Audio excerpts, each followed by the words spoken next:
Tonight, we journey to the edge of the world, where land meets sea and light pierces darkness.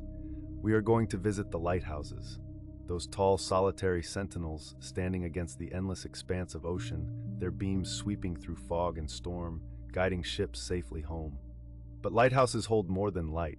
They hold stories, they hold memories, and sometimes they hold those who could never leave. Welcome to a journey through haunted lighthouses and their tragic tales. Let these stories wash over you like gentle waves, each one carrying you deeper into rest, deeper into sleep. Our first destination waits for us on the coast of Florida, where the oldest city in America keeps watch over the Atlantic, St. Augustine. The lighthouse stands there still, black and white spirals reaching toward the sky, its light sweeping across the water every 30 seconds, just as it has for more than a century and a half. Can you feel the salt air on your skin? Can you hear the distant cry of gulls, the rhythmic percussion of waves against ancient stone? We're going to climb those stairs together, all 165 of them. And as we climb, we'll learn the stories of those who came before, those who climbed these same steps, tended this same light, and who perhaps never truly left. Take a deep breath. Feel yourself settling. The journey begins now, in the fading light of a Florida evening, as the sun melts into the horizon and the lighthouse begins its nightly vigil. Let us begin. The year is 1859. Imagine it with me now. The lighthouse is still under construction, not yet the towering beacon it will become, but already reaching skyward with ambition and purpose. Peter Rasmussen is the keeper, a man whose job is to ensure that this light, once lit, never falters. He is dutiful, careful, dedicated to his work. On this particular day, he climbs the exterior scaffolding with brush and paint in hand. The tower must be painted, you see. Those bold stripes of black and white that will make it visible for miles. Up and up he goes, suspended between earth and sky, the ocean spreading endlessly before him. Perhaps he pauses to admire the view. Perhaps he feels the sea breeze cool against his face. Perhaps he thinks of the ships that will one day rely on the light he tends. But something goes wrong. A slip, a moment of imbalance, and Peter Rasmussen falls. The tragedy echoes through time, absorbed into the very stones of the lighthouse. And from that day forward, those who work within the tower speak of footsteps on the stairs when no one else is there. The sound of boots, steady and purposeful, climbing toward the light. Peter Rasmussen, still tending his post, still climbing, still dedicated, even in death, to the work he never finished. Listen now. Listen to those footsteps. Step, step, step, steady, rhythmic, almost comforting in their regularity, like a heartbeat, like the ticking of a clock, like waves against the shore. Step, step, step, step. He climbs, and we climb with him, spiraling upward through the narrow passage, the walls close on either side, the light from small windows casting gentle patterns as we ascend. There is no fear here, only presence, only memory, only the eternal watch of a keeper who would not abandon his light.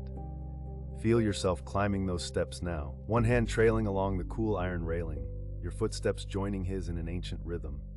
Up and up, round and round, the spiral drawing you inward, drawing you deeper into calm, deeper into rest. Years pass. The lighthouse stands complete, the light burns bright, ships navigate safely past the dangerous shoals, guided by that faithful beam. A new superintendent arrives, bringing with him his family. Among them, 3 daughters, children of the light, you might call them. Growing up with the constant sweep of the beam across their bedroom walls at night, the sound of waves their lullaby, the salt-scented air their constant companion.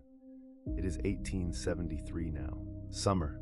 The heat presses down, heavy and thick, and the ocean calls with its promise of coolness, of relief. The 3 girls, Mary, Eliza, and an unnamed third, history has forgotten her name, but we remember her presence. They play near the dock. Children do not sense danger the way adults do. To them, the ocean is a friend, a playground, an adventure waiting to unfold. They climb into a small rail car, the kind used to transport supplies from the dock to the lighthouse. Perhaps they pretend it is a ship. Perhaps they imagine themselves sailors, explorers, adventurers setting out for distant lands. But the brake fails, or perhaps it was never engaged. The cart begins to roll, slowly at first, then faster, gaining momentum, racing toward the edge of the dock, and there is no time for anyone to react. no time to stop what has been set into motion. The cart plunges into the water. The ocean, which had seemed so friendly moments before, closes over them. Two of the girls manage to surface, gasping, struggling, and they are pulled to safety. But one does not come up. The water holds her, claims her, and though they search, though they dive again and again, she is gone. The lighthouse, which had been built to save lives, could not save hers, and so another presence joins the keeper on those stairs. The sound of a child's laughter, faint and far away. The glimpse of a small figure in period dress, there for just a moment before fading like morning mist. Some say you can hear them playing still, the three girls together again in some realm beyond our understanding, their game never ending, their joy preserved in the amber of eternal childhood. Listen, can you hear it?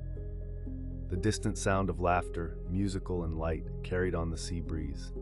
It is not frightening, it is tender.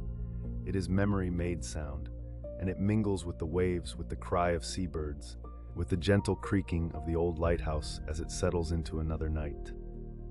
We continue our climb. We are halfway up the tower now, perhaps more. The light grows closer, step after step after step. The rhythm is hypnotic, soothing. Each footfall a gentle beat, a meditation, a mantra of motion.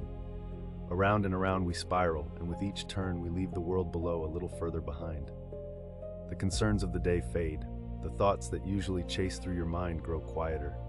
There is only the climb, only the cool iron beneath your hand, only the play of light through narrow windows, only the sound of the sea, muffled now by stone walls becoming more felt than heard, a deep, resonant pulse that seems to emanate from the earth itself. The ocean is always there, you see, even when you cannot see it, even when the fog rolls in so thick that the beam of the lighthouse seems to end just beyond the glass. The ocean is there, constant, eternal, breathing in waves, exhaling in foam. Breathe with it now. Let your breath match the rhythm of the waves, in and out, slow, steady, natural. The lighthouse keepers knew this rhythm. They lived by it. Their lives measured not in hours and minutes, but in tides, in watches, in the setting and rising of sun and moon. There is something deeply restful in that kind of time, something that modern life has forgotten. But here in this tower, suspended between past and present, we can remember. We can feel it. The weight of time becomes soft here, malleable.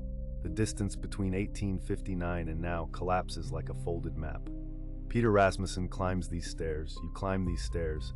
The three girls play by the water, and all of it is happening now, in the eternal present of memory and stone. Let yourself be held by this place. Let the lighthouse become your shelter, your sanctuary. Its walls are thick and strong. No storm can touch you here. No danger can reach you. The light above will keep its watch, and you can rest.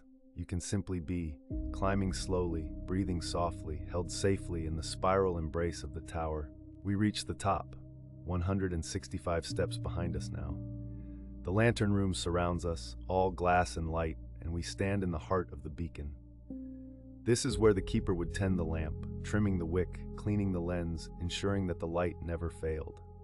The Fresnel lens is a marvel, concentric rings of crystal that capture and amplify the flame, sending it out across miles of dark water. Even now, in our minds, we can see it turning slowly, casting its beam across the night.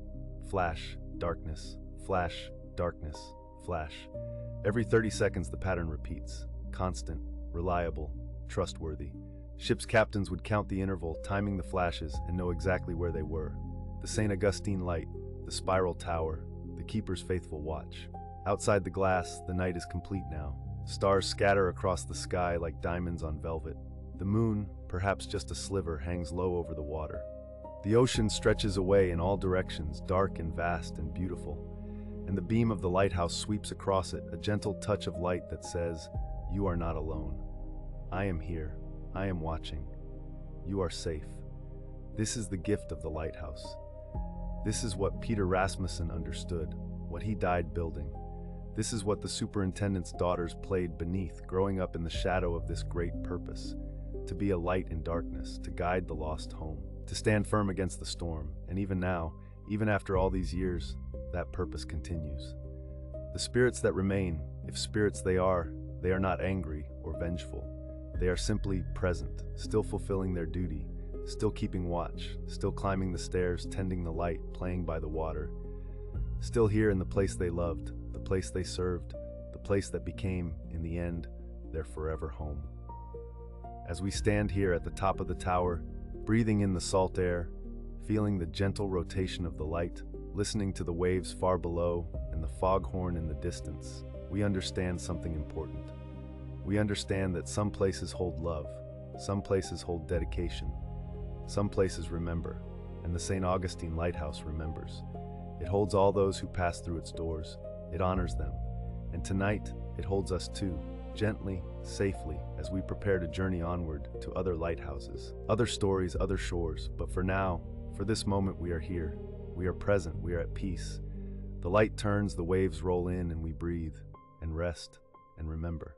And so we leave the warm shores of Florida behind and drift, slowly, gently across the dark Atlantic waters.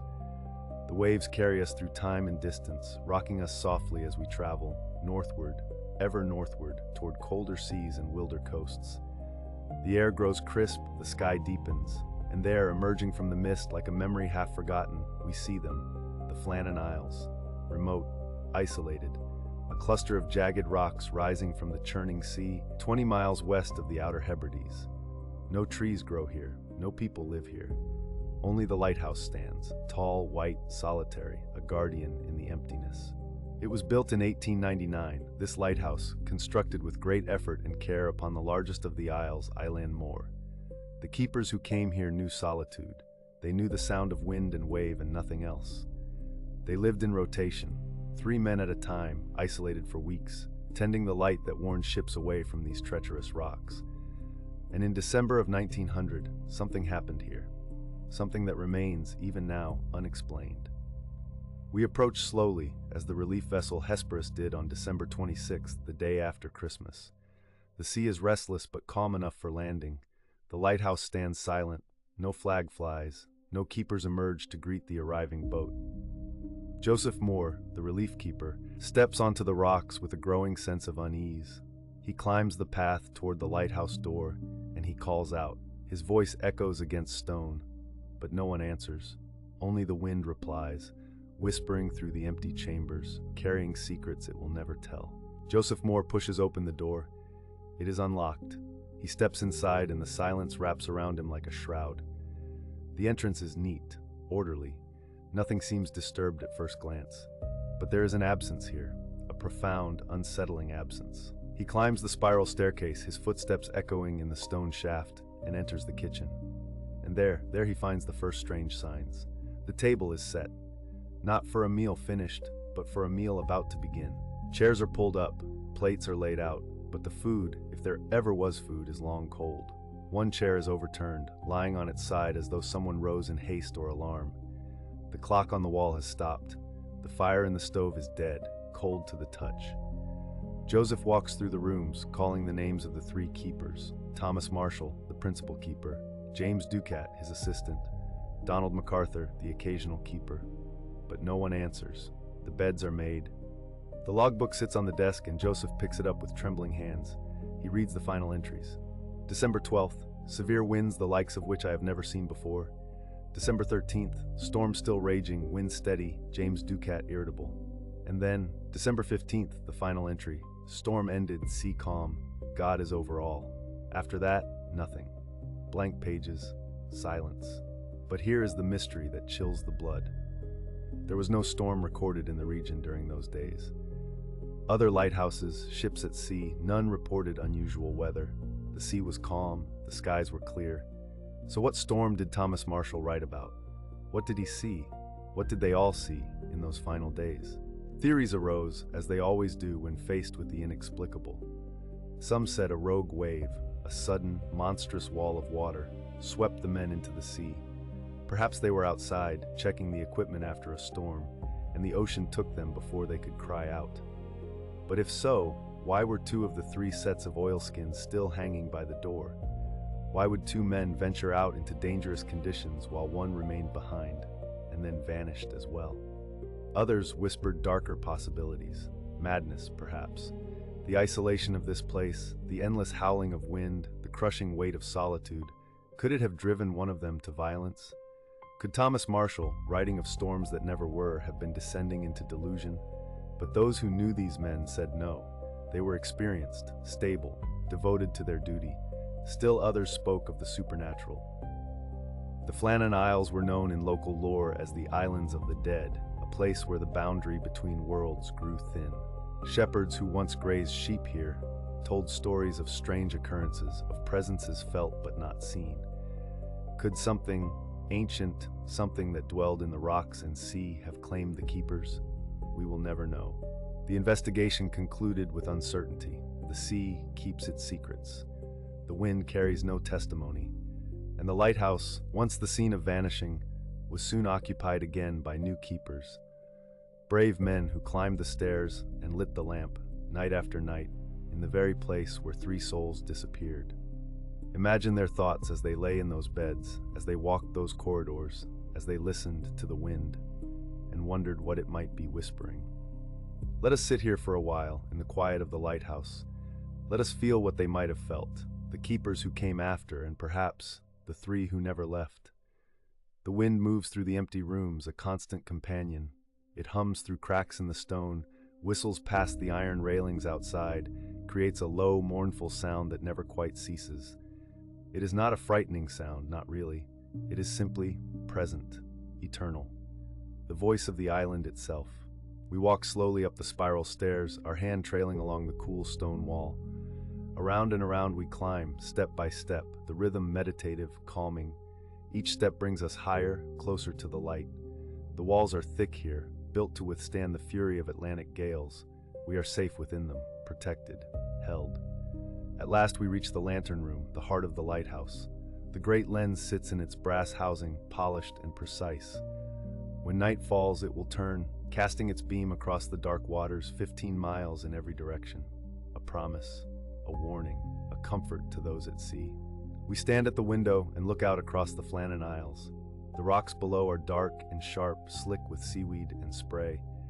The ocean stretches endlessly, a vast expanse of rolling gray blue beneath the deepening sky. Somewhere out there, the mainland exists. Somewhere, life continues in its ordinary way. But here, in this moment, we are removed from all of that. We are suspended between sea and sky, between past and present, between the known and the unknowable. And there is a strange peace in this, a letting go, a surrender to mystery. Night falls softly over the Flannan Isles. The sky deepens from blue to indigo to black, and the stars emerge, brilliant, countless, indifferent. The lighthouse beam begins its rotation, a sweep of light, then darkness, light, then darkness. The rhythm is hypnotic, soothing. Light and dark, presence and absence, memory and forgetting. We sit in the keeper's chair, wrapped in stillness, and we listen. We listen to the wind as it moves through the empty chambers below. We listen to the distant crash of waves against the rocks, a sound as old as the earth itself. We listen to the turning of the lamp, the faint mechanical whisper of the clockwork that drives the lens. And perhaps, if we listen deeply enough, we can hear them. The 3 keepers who walked these floors, who climbed these stairs, who kept the light burning through long, lonely nights.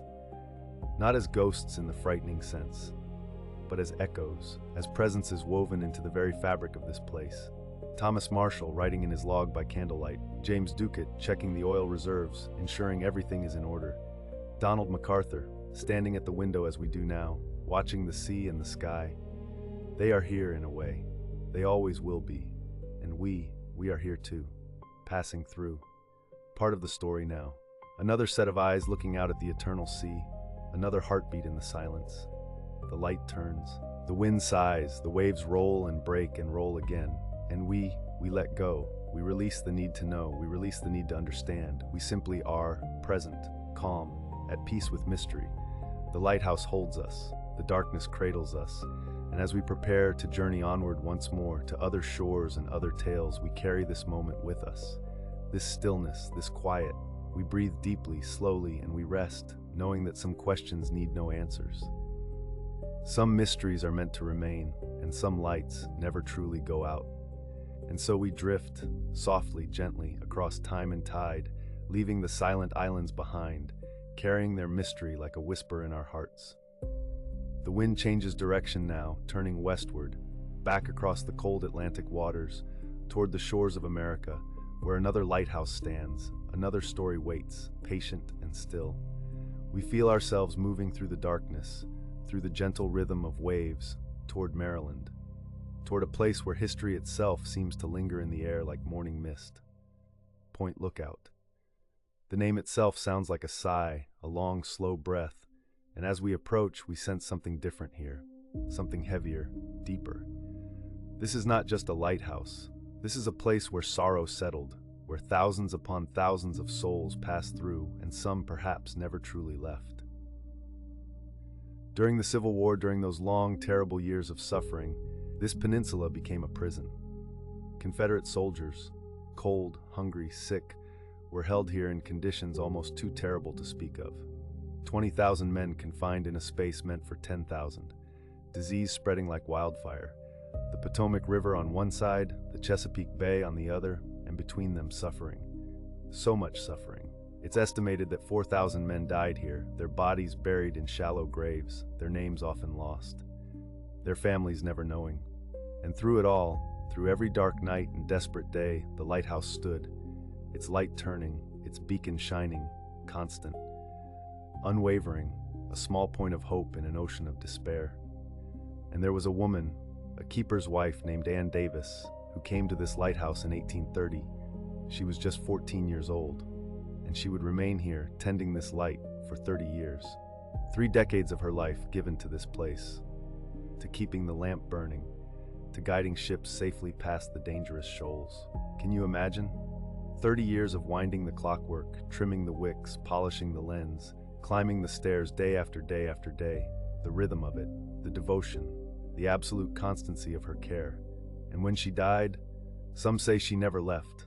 Some say Ann Davis is still here, still keeping watch, still tending to her lighthouse, still climbing those familiar stairs in a white dress that rustles softly in the silence.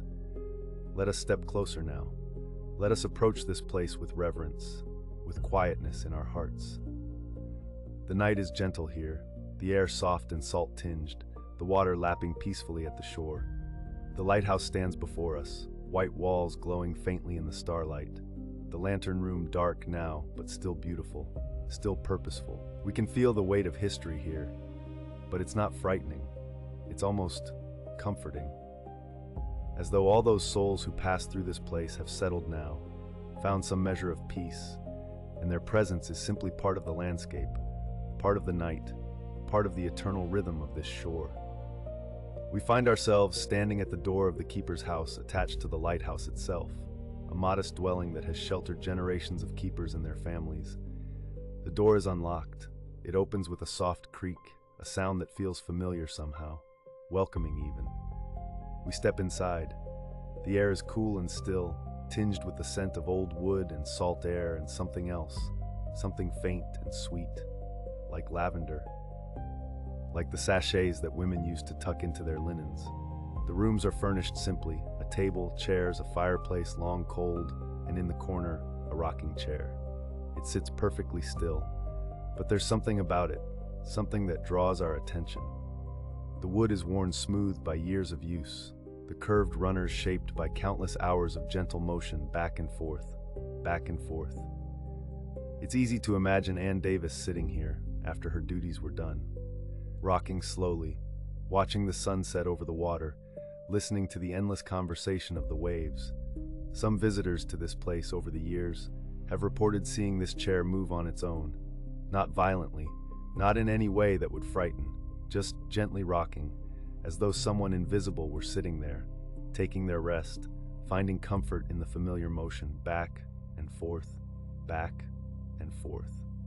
The same rhythm as waves against the shore, the same rhythm as breathing, in and out, in and out. We stand quietly and watch the chair. It doesn't move now, but we can almost feel it, the gentle presence of someone nearby, not threatening, just there, just present, just existing in this space as she has existed for so long. There's something deeply peaceful about it, this idea that devotion so pure, care so constant, could anchor a soul to a place not out of torment, but out of love. Perhaps Ann Davis simply cannot imagine leaving. Perhaps this lighthouse is so much a part of her, and she's so much a part of it, that there's no separation anymore. no boundary between keeper and kept, between caretaker and home. We move slowly through the rooms, our footsteps soft on the worn floorboards. Each room tells a story of domestic life, of meals prepared, of clothes mended, of quiet evenings by lamplight. There's a kitchen with a cast-iron stove, a bedroom with a simple bed, a window that looks out over the water toward the site where the prison once stood. We pause at that window. The view is beautiful now, peaceful, the water reflecting starlight like scattered diamonds. But we can feel it, the echo of what was, the shadow of suffering that soaked into this ground. 20,000 men held in misery, 4,000 dead, their pain and fear and homesickness radiating out like ripples in still water. And through it all, the light kept burning. Ann Davis kept the light burning. What must it have been like for her, to tend her lighthouse, to perform her sacred duty, while surrounded by such human tragedy? Did she see the prisoners? Did she hear them? Did she feel helpless? Or did she find purpose in her work, knowing that at least she could do this one thing, keep this one light burning, save these few sailors from the rocks when so much else was beyond saving? There are stairs leading up to the lantern room, narrow wooden stairs worn into gentle curves by countless footsteps over countless years. We place our hand on the railing and we begin to climb.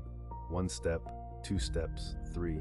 Each stair creaks softly beneath our weight, a sound that feels ancient, comforting in its familiarity.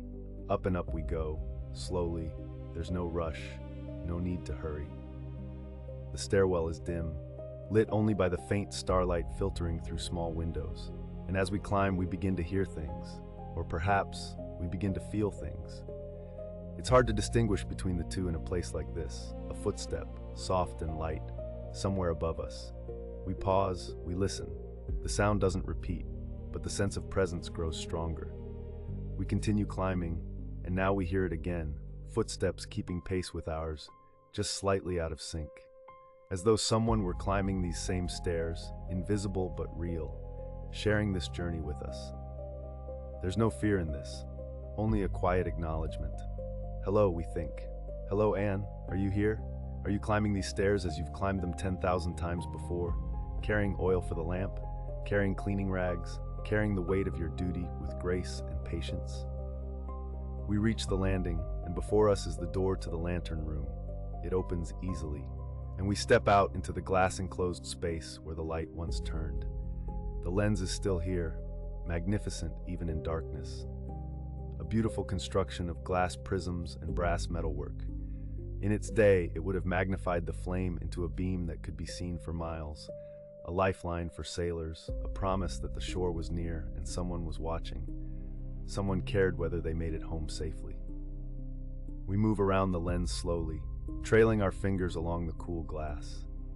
Outside the windows, the night spreads vast and dark, the Chesapeake Bay a sheet of black satin, the Potomac River flowing silent and eternal.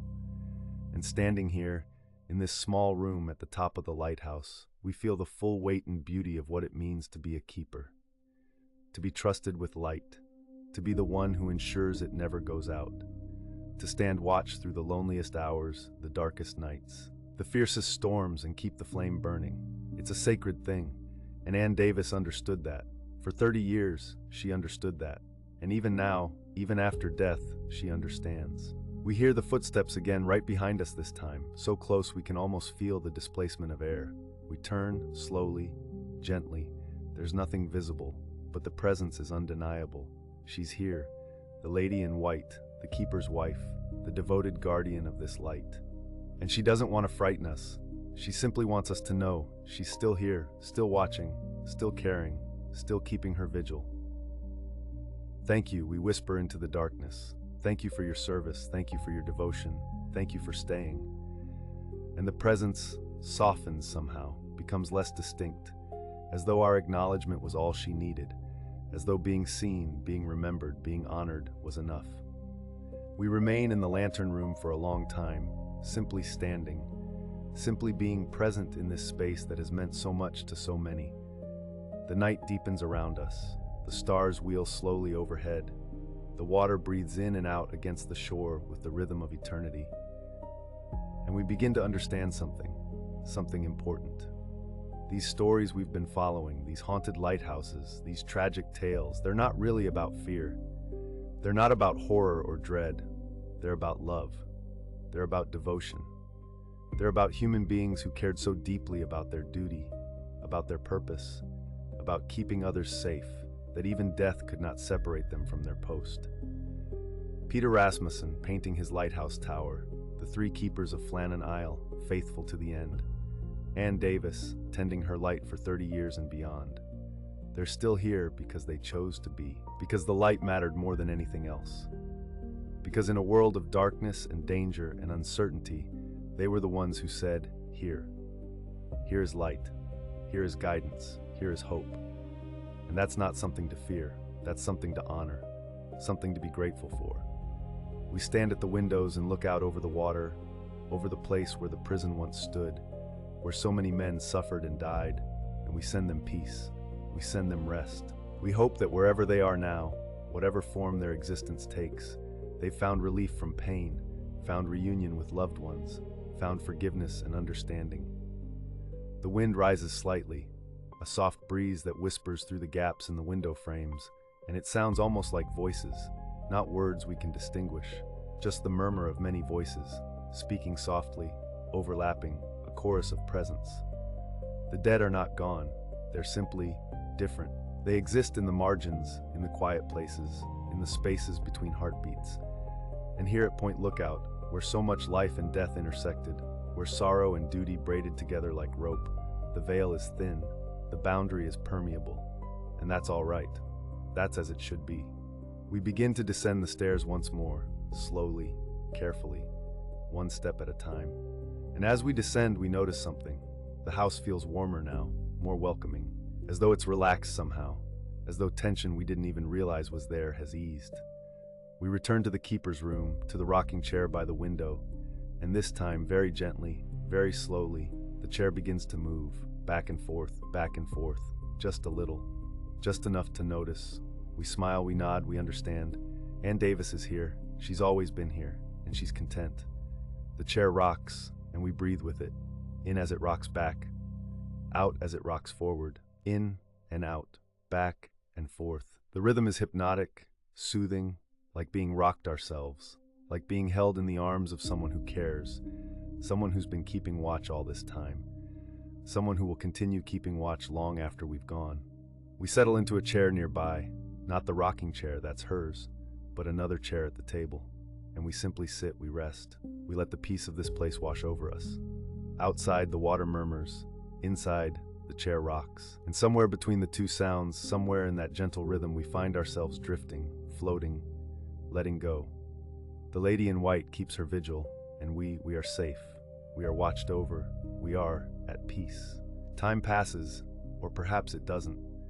Time feels different here, slower, thicker, as though we've stepped outside the normal flow of minutes and hours and entered a place where only the eternal rhythms matter.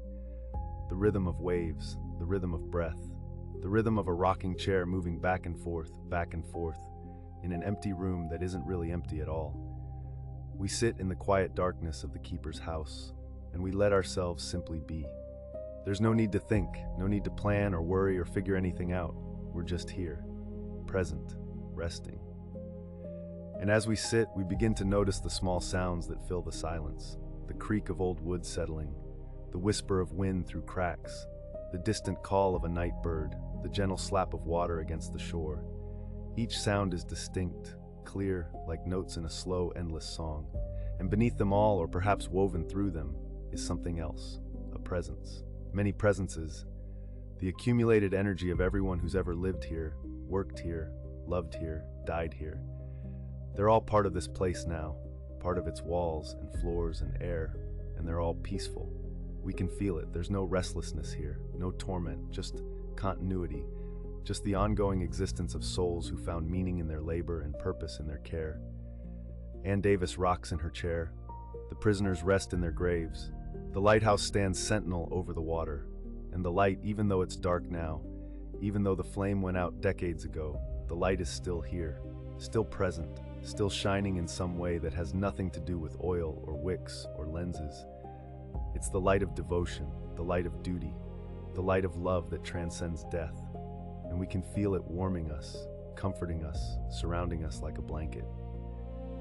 We let our eyes close. We let our breathing slow even further, in and out, matching the rhythm of the rocking chair, matching the rhythm of the waves. Our body feels heavy, relaxed, supported by the chair beneath us. Our mind feels quiet, calm, free from the usual chatter and noise. And somewhere in that quietness, we hear a voice. Not with our ears, but deeper than that, we hear Ann Davis, or perhaps we simply understand her, and she's saying, "Rest now. Rest here. You're safe. I'm watching. I'm keeping the light. You can let go. You can sleep. You can trust that morning will come, that the darkness is only temporary, that there are those who stand guard through the long night so that others can rest." And we believe her. We trust her, because she's been doing this for so long, for longer than seems possible. And she's never failed, never let the light go out, never abandoned her post. So we let go, we let ourselves drift. We let the sounds and the darkness and the gentle presence of the lady in white carry us down into deep, peaceful sleep. The chair rocks, back and forth, the water breathes, in and out, and we surrender to the rhythm, we surrender to the peace, we surrender to the watchful care of those who remain. Point Lookout Lighthouse stands through the night. Ann Davis keeps her vigil, and we sleep, safe, guarded, at peace. The lady in white watches over us, and we dream of light, of water, of endless, gentle rest. The lady in white watches over us, and we dream of light, of water, of endless, gentle rest. And now we drift northward, carried on currents of memory and mist, up along the coast toward Massachusetts, toward a place where tragedy and devotion became one, where love was spoken not in words but in light. We are traveling, slowly, gently, to Minots Ledge, a place of terrible beauty, a place where the sea claimed what it wanted, and left behind only echoes and a pattern of flashes that still speaks even now across the darkness.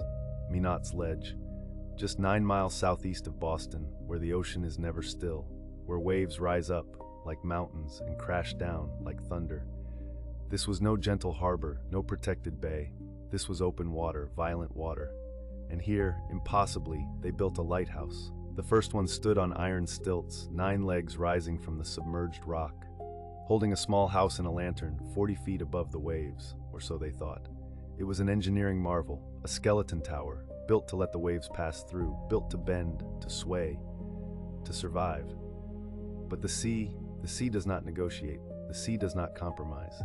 And in April of 1851, the sea came for Minots Ledge. 2 men were on duty that night, assistant keepers, Joseph Wilson and Joseph Antoine, young men, brave men, men who knew the danger, who had felt the tower sway beneath them in storms before, who had heard the iron groan, who had watched the waves climb higher and higher until they crashed against the lantern room itself. But this was their post, their responsibility. The light had to shine. Ships depended on it.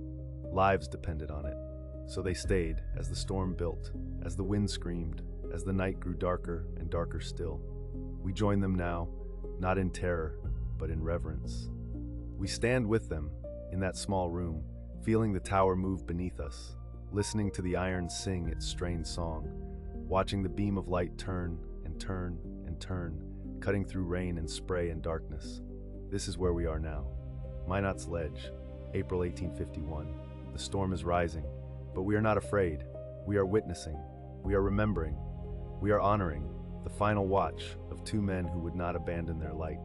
The tower sways, back and forth, not gently, not like a cradle, but with purpose, with strain, the iron legs flexing, bending, holding, for now. Joseph Wilson moves through the small keeper's quarters, his footsteps careful, his hands braced against the walls. Everything not tied down has already fallen. Chairs, dishes, books. The floor is a chaos of their daily life, now scattered, now meaningless. Joseph Antoine is in the lantern room, tending the light. The most important thing, the only thing that matters now. The lens must turn, the lamp must burn, the light must shine. Outside, the wind howls, not like a wolf, not like anything with a voice. This is pure force, pure fury. The wind is trying to tear the world apart. And the waves are mountains. They rise up, impossibly tall, and crash against the iron legs with a sound like cannon fire. Boom, boom, boom. Each impact shakes the tower. Each impact sends vibrations through the iron, through the floors, through the bodies of the two men who must know by now that the tower cannot hold. Not through this, not through a storm this powerful. But what can they do? There is no escape. No boat could survive these waters. The only safety is height and prayer and duty. So they continue. Wilson checks the supplies. Antoine tends the light. They do not speak of fear. Perhaps they do not speak at all. What is there to say? They knew the risks when they took this post. They knew Minots Ledge was the most dangerous lighthouse on the coast. They knew keepers had already refused to stay here, had abandoned their posts, had called the tower a death trap. But someone had to keep the light. Someone had to warn the ships away from these rocks. And so they stayed. We watched them, through the window, through the rain-streaked glass, through the spray that coats everything in salt. We see their shadows moving. We see the light turning. 1, 4, 3. The beam sweeps across the darkness. 1, 4, 3. This pattern, this rhythm, it was chosen for Minots Ledge, a unique signature. So ships would know. This is the warning. This is the danger. Stay away, stay away, stay away. 1, 4, 3. 1, 4, 3. The rhythm becomes almost soothing. In the midst of chaos, a pattern. In the midst of fury, a constancy. 1, 4, 3. Breathe with it. 1, 4, 3. Let the rhythm calm you. 1, 4, 3. 1, 4. The hours pass. Night deepens. The storm does not relent. It grows stronger, more violent, more determined. The waves now reach the keeper's quarters. Water pours through cracks, through gaps in the iron. Salt water, cold, rising around their feet, around their ankles. The tower groans, a deep metallic sound. The sound of something giving way, something failing. Joseph Wilson climbs up to the lantern room. Both men together now, in the highest point, the safest point, the last refuge. They do not speak, but perhaps they understand. Perhaps there is comfort in not being alone. The light continues. 1, 4, 3. Even now, even as the tower shudders with each wave, even as the iron begins to crack, the light continues. Because that is what lighthouse keepers do. They keep the light, no matter what. And then they hear it. A sound different from the wind, different from the waves, a snapping sound, sharp, final. One of the iron legs has broken. The tower lurches, tilts, not much, but enough to know. Wilson and Antoine look at each other. In the turning light, in the glow of the lamp they have kept burning. What passes between them, we cannot know, but we can imagine. Courage, acceptance, perhaps a strange peace. They have done their duty. The light still shines. They reach for the bell, the lighthouse bell, used to signal in fog, used to warn in storms. They begin to ring it, not in panic, not wildly, but steadily, rhythmically. A message, a farewell. We are here, we are still here, the light is still burning. Listen, listen. The bell rings out across the storm, across the impossible distance, toward shore, toward anyone who might hear. And on the coast, people do hear, families, other keepers. They stand in the storm, listening, and they know what that bell means. They know the tower is failing, and they can do nothing but listen, nothing but bear witness. The bell rings and rings and rings. 1, 4, 3, 1, 4, 3. The light flashes, the bell sounds, and beneath it all, the groaning of iron, the roar of wind, the crash of waves. This is the final watch, this is the last light, and we are here, not in sorrow, but in honor. We ring the bell with them, we tend the light with them. We stand in that tilting room, and we fulfill to the very end our duty. 1, 4, 3, 1, 4, 3. The bell rings, the light shines, and then silence. Not the silence of peace, but the silence of absence.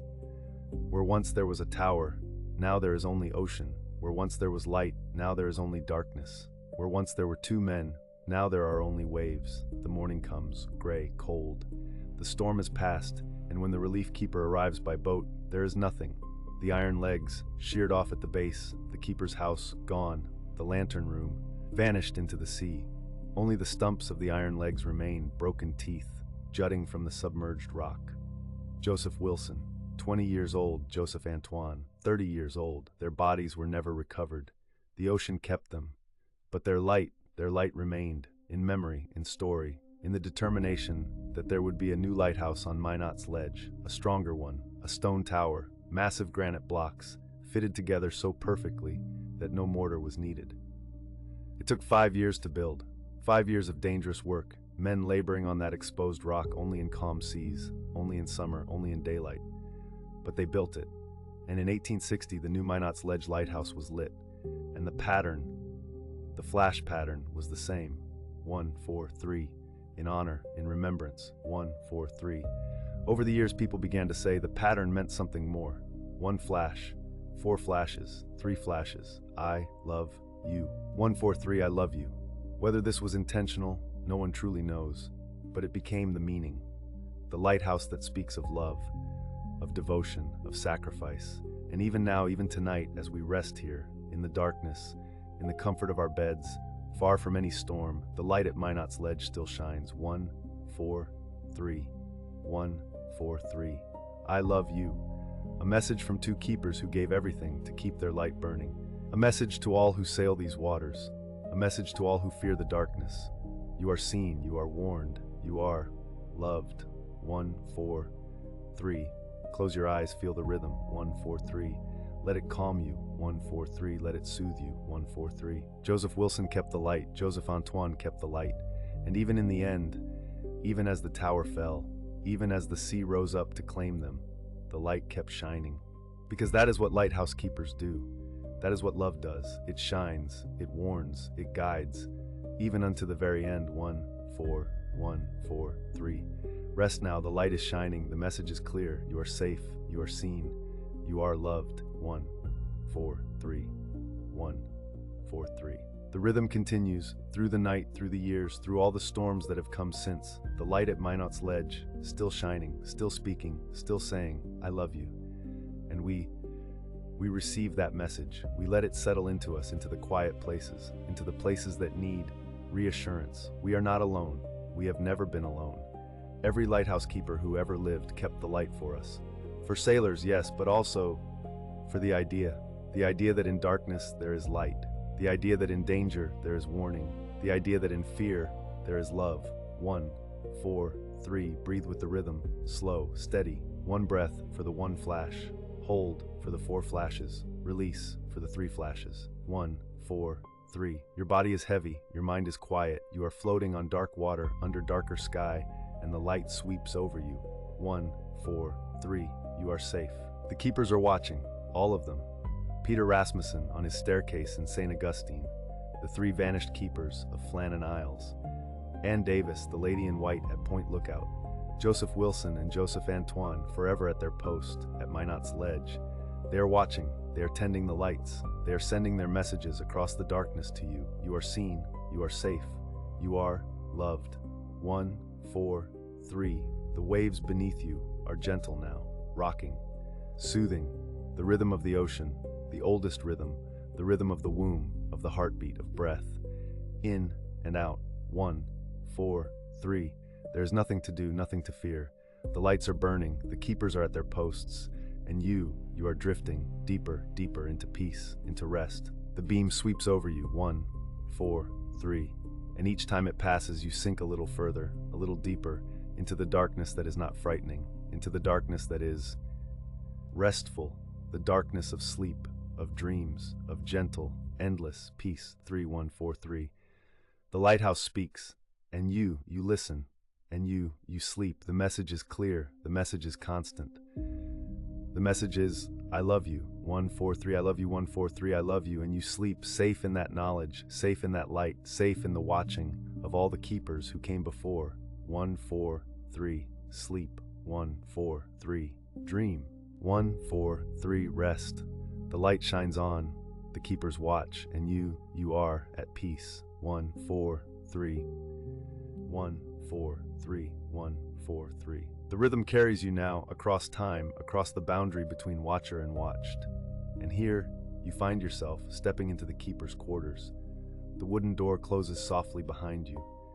The room is simple, a narrow bed with worn blankets, a table, a chair, a brass lamp casting gentle light across rough-hewn walls. Outside, the waves continue their eternal conversation with the rocks below. Inside there is stillness, there is purpose, there is the ancient sacred duty of keeping the light. You move slowly to the window. The glass is old, slightly warped, distorting the moonlight that filters through.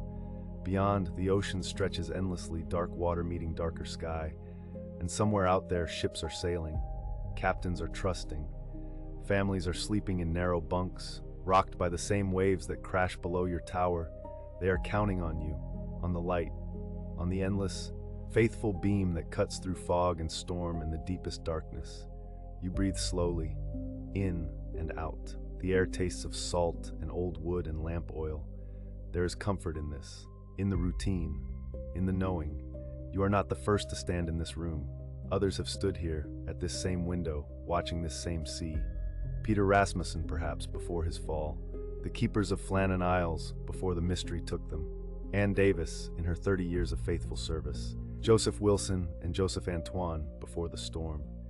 They are with you now, not as ghosts to frighten, but as companions in the watch. You can almost feel them, a gentle presence at your shoulder, approving, welcoming, acknowledging that you have joined their timeless ranks. It is time to begin your duties. You turn from the window. Your footsteps are soft on the wooden floor. Each movement is deliberate, calm. There is no need to rush. There has never been a need to rush. Time moves differently here in the lighthouse, where minutes blend into hours, hours into watches, watches into years, and all of it measured by the turning of the light, the breaking of waves, the rising and setting of the sun and moon and stars. You reach for your coat, heavy wool, smelling of weather and work. You slip it on. The weight settles on your shoulders like responsibility, like honor, like peace, and you begin the climb. The stairs spiral upward, 165 steps, though you do not count them. Your hand rests lightly on the iron railing, cool beneath your palm. The metal is smooth from countless hands before yours, worn by decades, centuries of keepers making this same journey. Up and up and up. Your breathing is steady, your pace is measured. There is a rhythm to this ascent, a meditation in the climbing, each step a prayer, each turn of the spiral bringing you closer to your purpose. The walls are stone here, thick and solid, built to withstand the fury of storms, the assault of wind and wave and time itself. Small windows appear at intervals, narrow slits through which moonlight falls in silver bars across the steps. You pause at one, just for a moment, and look out. The sea is vast, infinite. From this height, you can see the curve of the earth, the way the dark water meets the star-scattered sky at a horizon that seems to shimmer, to breathe, to whisper of distances beyond imagining. How many ships have passed this point? How many sailors have seen your light and known they were safe, known they were seen, known they were not alone in the great darkness? You cannot count them, but they are all with you. Every soul that ever found their way by the light you tend. You continue climbing. The stairs wind upward, around and around. The sound of the ocean grows louder as you ascend, the wind stronger, but the walls protect you. The tower holds, it has always held, through hurricanes and nor'easters, through fog so thick you could not see your hand before your face, through the lonely nights when the world seemed to have forgotten this small point of land, this slender finger of stone and light reaching toward the sky. The tower remembers. And now, so do you. You are breathing a little deeper now, not from exertion, but from the thinning air, the height, the sense of being suspended between earth and heaven. Your legs move in steady rhythm. Step, step, step, turn. Step, step, step, turn. The spiral pulls you upward like a gentle current, and then you reach the landing. The lantern room door stands before you, painted red, the paint cracked and weathered. The brass handle is tarnished but solid. You grasp it, you turn it, you step inside, and the light, the beautiful, magnificent light, awaits you. The lantern room is a cathedral of glass and light. Windows surround you on all sides, floor to ceiling, offering the night sky in every direction. Above, the great Fresnel lens rises like a crystalline flower, hundreds of prisms arranged in concentric circles, each one cut and polished to catch the flame and multiply it, to gather the light and send it streaming across the darkness in a beam that can be seen for 20 miles. 20 miles of safety. 20 miles of hope. You approach the lamp itself, the heart of everything. The brass reservoir needs filling. You lift the oil can, heavy with fuel, and carefully, slowly, pour the clear liquid into the basin. The sound is gentle, a quiet glug glug glug, rhythmic and soothing. The smell of lamp oil rises, sharp and clean, familiar, the scent of your purpose. When the reservoir is full, you set down the can. You check the wick, adjusting it with careful fingers, making sure it is trimmed evenly, that it will burn clean and bright without smoking, without faltering. This is sacred work, precise work, work that cannot be rushed or neglected. Lives depend on these small, deliberate actions. You strike a match. The sound is crisp in the quiet room. The flame blooms, small and yellow, dancing at the end of the wooden stick. You touch it to the wick. For a moment, nothing. And then, the oil catches. The flame spreads along the wick. It grows, it steadies, it burns with a clear, bright light that seems to push back the darkness, to claim this space, to announce its presence to the universe. You lower the glass chimney over the flame, protecting it from the wind that rattles the windows, that howls and whispers around the tower. The light glows stronger now, magnified by the glass, waiting for the lens. You turn to the clockwork mechanism. This is the heart's rhythm, the pulse of the lighthouse. The great weight must be wound, the gears set in motion so that the lens will turn, slowly, majestically, sending the beam rotating through the night. 1, 4, 3, the flash pattern, the signature of this light. Ships will see it and know exactly where they are. 1 flash, a pause, 4 flashes, a pause, 3 flashes, a pause, and again, forever. You grasp the winding handle, you begin to turn. The weight rises slowly on its cable, up through the hollow center of the tower, storing the energy that will drive the gears through the night. Your arm moves in circles, wind, wind, wind. The motion is hypnotic, soothing. Your mind empties of everything but this, the turning, the winding, the preparation, wind, wind, wind. The mechanism clicks softly as the gears engage, and then it is done. The weight is raised, the clockwork is ready.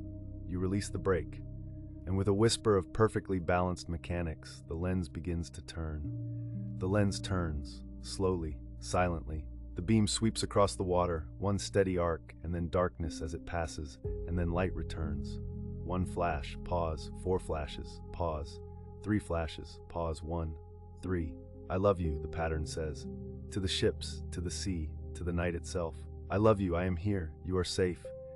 You stand at the window, your hands resting on the brass railing that circles the lantern room. The glass is cold against your forehead as you lean close, looking out, becoming part of the night. The ocean below is a living thing. Waves rise and fall in endless rhythm. They catch the moonlight. They crash against the rocks in explosions of white foam that glows for a moment before dissolving back into darkness. The sound reaches you even here, even through the thick glass, a deep, eternal roar that is somehow peaceful. This is the sound of the earth breathing, in and out, rise and fall, wave and retreat. It has sounded exactly like this for millions of years. It will sound like this for millions more.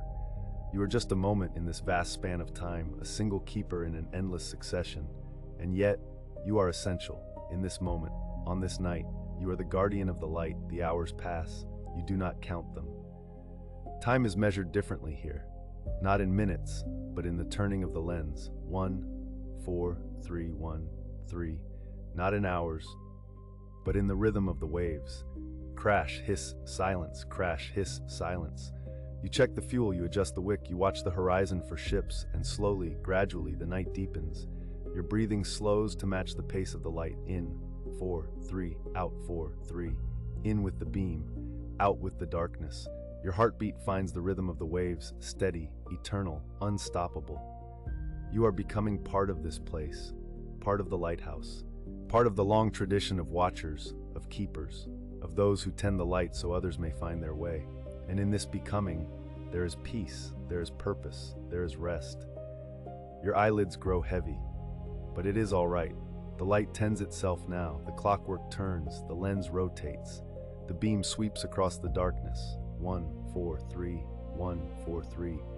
You sink into the keeper's chair, positioned so you can still see the light, still watch the window, still fulfill your duty even as you rest. The cushion is worn, comfortable, shaped by the bodies of all who sat here before you. You settle back.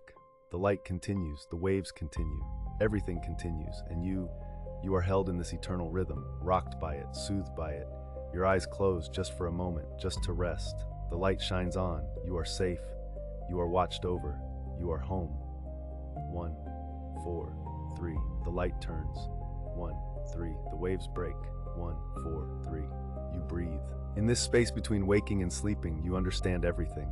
You understand why keepers stayed for decades, why they climbed these stairs every night, why they chose this solitude, this responsibility, this quiet communion with sea and sky and light.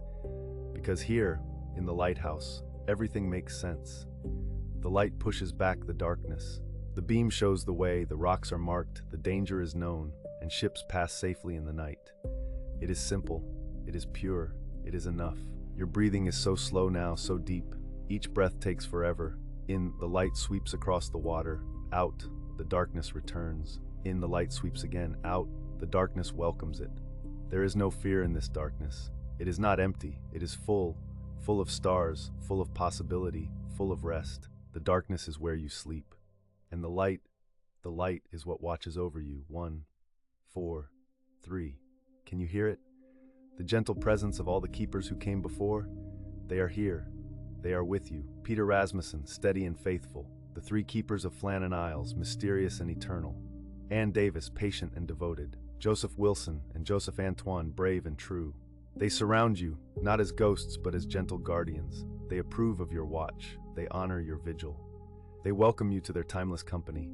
And now they invite you to rest, to sleep, to dream the keeper's dream, where the light always shines, where the darkness is kind, where the waves sing lullabies, where ships sail safe, where you are never alone. 1, 4, 3. Let your body relax completely, starting with your feet, feeling them grow heavy, sinking into rest. Your legs, releasing all tension, becoming soft, becoming still. Your hips, your back, your shoulders, all softening, all letting go. Your arms, your hands, your fingers, relaxing completely. Your neck, your jaw, your face, smooth and peaceful. 1, 4, 3. And your mind, your beautiful, busy mind. It can rest too. You do not need to think. You do not need to plan. You do not need to worry or wonder. The light tends itself. The waves break without your help. The earth turns through the night. And you can simply be. 1, 4, 3. The beam sweeps across the water. 1, 4, 3. Your breath moves in and out. 1, 4, 3. Sleep comes gently, like the tide, like the light, like the keepers before you, settling into their bunks after a long watch. You have kept the light, you have fulfilled your duty, and now you are released into dreams, into peace, into the deep, safe darkness where the light still shines, where you are still watched over, where you are home. 1, 4, 3. Sleep. 1, 4, 3. Rest. 1. Dream the lighthouse stands, the light turns, the beam sweeps across the endless water, and you sleep in the eternal watch, forever safe, forever at peace. 4, 3, 1, 4, 4, 3. Thank you for listening tonight. If this story helped you drift off, consider leaving a like and subscribing for more calming stories. Sweet dreams, and I'll see you next time.